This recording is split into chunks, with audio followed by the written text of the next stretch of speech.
This black woman was paraded naked across the stages of Europe so that wealthy white men could stare at her large behind. At night, she was forced to sell her body to the highest bidder until they abused her so much that she died of an STD. After her death, they cut out her genitals and put them on display in a museum. This is the story of a black African woman whose real name is unknown, but whom her tormentors had called Sarah Baartman. She was originally born in the Gamtoos Valley of South Africa.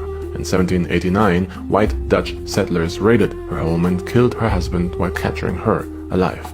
That was when they noticed something. This African woman, her body, was unique, since she had a condition that did not yet have a name at the time, but it was a condition that caused her body to accumulate large amounts of fat in her butt, and her genetic disposition also gave her, and other women of the region, an elongated labia that Europeans would later fetishize as the Hottentot apron. After the white British ship doctor William Dunlop examined her and discovered all of this, he came to one conclusion. He could make a lot of money with this black woman. The doctor convinced her to come to England, promising her wealth and fame.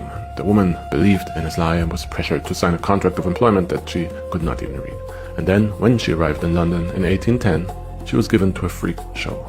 Her name was now the Hottentot Venus, and she lived in a cage. She was only allowed to wear skin-tight fabric that covered very few parts of her body and matched her skin color to create the illusion of nudity. Then she was decorated with beads and feathers like an exotic animal. The wealthy British elites that paid to see her were allowed to poke her with sticks, touch her body, pinch her flesh to verify that her curves are real. And after the novelty of that wore off, the money stopped coming in, her captors, who had since given her the servant name Sarah Baartman, sold her to an animal trainer in Paris.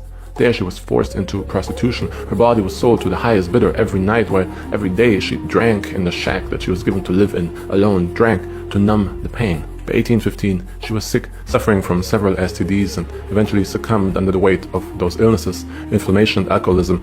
She died at the age of 26, but there was no rest in death. For her, no. The white men found ways to abuse her further. Her body was given to the French anatomist Georges Cuvier, who wanted to prove that Africans were closer to apes than white people. Cuvier made a plaster cast of her dead body and then he carved it up. He sawed her skull open to remove her brain, he cut out her genitals and pickled them in a jar. And for the next 150 years, her brain and genitals were displayed at the Museum of Man in Paris for the entertainment of students and tourists, until in the 1990s, Nelson Mandela personally requested the return of her remains. But still, France showed no remorse. In fact, they argued that her body was state property, and it took years of diplomatic pressure until her remains were flown back to South Africa in 2002, where she was buried in the Eastern Cape, covered in herbs and dry flowers, finally at rest, but her story mostly forgotten.